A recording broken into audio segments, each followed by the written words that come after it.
Hello guys, good morning. Namimiss lang namin guys magluto gamit ang ang panggatong na kahoy. Kaya gumawa si Kamahalan ng lutuan na gatungan, gatungan ng kahoy para magkaapoy. Tapos nagluluto kami ng sabaw dito guys, sabaw na malunggay yan.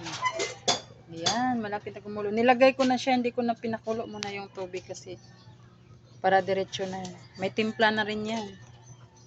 Malunggay at alugbati. Yan. Mahirap lang dito maggatong guys, anong tawag yan? Mausok. Yan. Panghanda ito eh. Pag naubusan ng gasol, so meron kaming lutuan. Kasi marami kaming kahoy dito.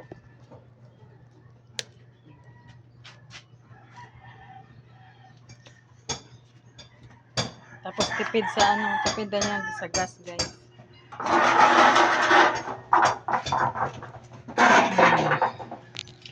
Simento yung lutuan namin eh, ginawa ni Kamahalan.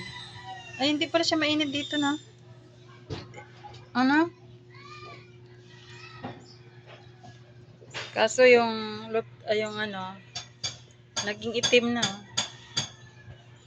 Tapos ang pangkuskus niyan para pumuti ulit yung abo.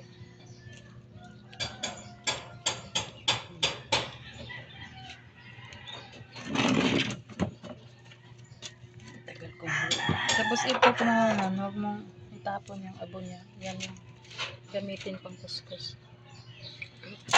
Para pumuti siya ulit.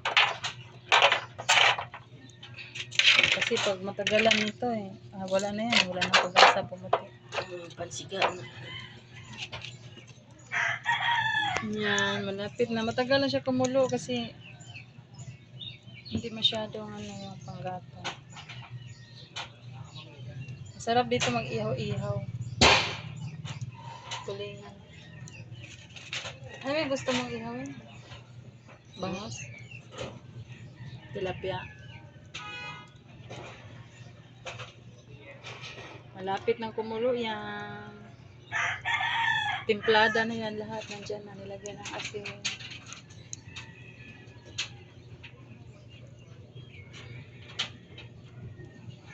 Tagal siya kumulo.